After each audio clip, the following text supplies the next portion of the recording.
Hi, Raven. Hello, Mr. Second Gentleman. It's such a pleasure to be in conversation with you today. How are you? I'm doing great. Thanks for doing this. So, I'd love to kick us off by just hearing a little bit more about how you personally are using your position to fight against anti-Semitism. Personally, I am, speaking out, writing about it, and then very involved in the administration as we put together a national plan to combat anti-Semitism and hate. And Mm, not only, the pushback, the calling out when it happens, calling out those who stay silent, calling out the absolutely. so-called leaders who are cowards, who lack the courage to say anything, those who stay silent, pushing Hmm. back on Holocaust denialism.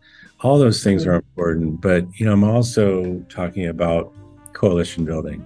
I've worked with other communities where we need allies. We all need to be together on this. So it's this hate is not just directed against Jews, it's directed against all different folks, Hmm. religions, uh, whoever, and we have to stick together, fight together, and push back. Hmm. And finally, we got to spread some joy. We need counter programming because right now Hmm. it's just all negative. So why I want to talk about why I love being Jewish. No, I think that's a beautiful answer, and you encapsulate so many important points of like why it's important to be loud and proud in your Jewishness. I think part of that is just like showing people that we exist, right? That we have survived like so many attempts to extinguish us from this earth, and we're proudly living and being joyful in that. I'd love to ask you another question, pivot a little bit.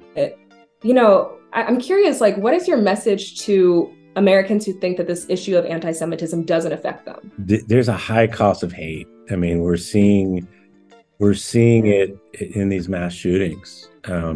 We're seeing it in, if there's violence somewhere, it's affecting all of us, and you're seeing attacks against Jews, you're seeing attacks against non-Jews. So there's a high cost to a society that doesn't push back against hate of any Mm. kind because it takes away from who we are as a nation. It takes away our attention towards the issues that we really need to focus on, which is our health, our economy, our climate, all these things that everyone has in common as Mm-hmm. Americans. And so that's the message. Like this affects all of us. 1000%. And I mean, injustice anywhere is a threat to justice everywhere, right? Like, we shouldn't just care about the things that are specifically related to our people and community. Like, we should care about the world as a whole. Like, we should be global citizens who care deeply about the people that we're in community with, whether they have shared Yeah, identities or not.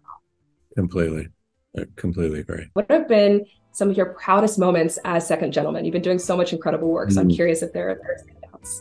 There's I mean, just the fact that I'm married to the vice president of the United States is just an incredible thing. Like, it's just to see her, go through what she goes through as the first and Mm. do it with such dignity and joy and only regard, not for herself, but for the American people and the people of the world.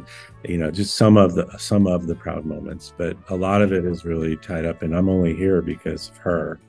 So a lot of it is just to watch her do this and succeed. It's just really a lot of pride in that. That's so beautiful. I love the way that you celebrate and uplift your wife in a way that is deeply rooted in gender equity and thinking about like what it means to be the first, right? And like celebrating all those things in a really beautiful and wonderful way. So I'm, Yeah. I'm so happy to hear that. I'm so curious, what is your favorite Jewish holiday or tradition? By far Passover. Like I've it's heard. been my We all favorite. love it. So I mean, it's what's not to love. It's got everything. It's got the food, the prayers, the four questions, the Dayenu. It's got Elijah. It's got going to grandma's house when you're little. In all these years we had our Seder at the residence, and in all these years I was never like the oldest to kind of lead it. This was the first time.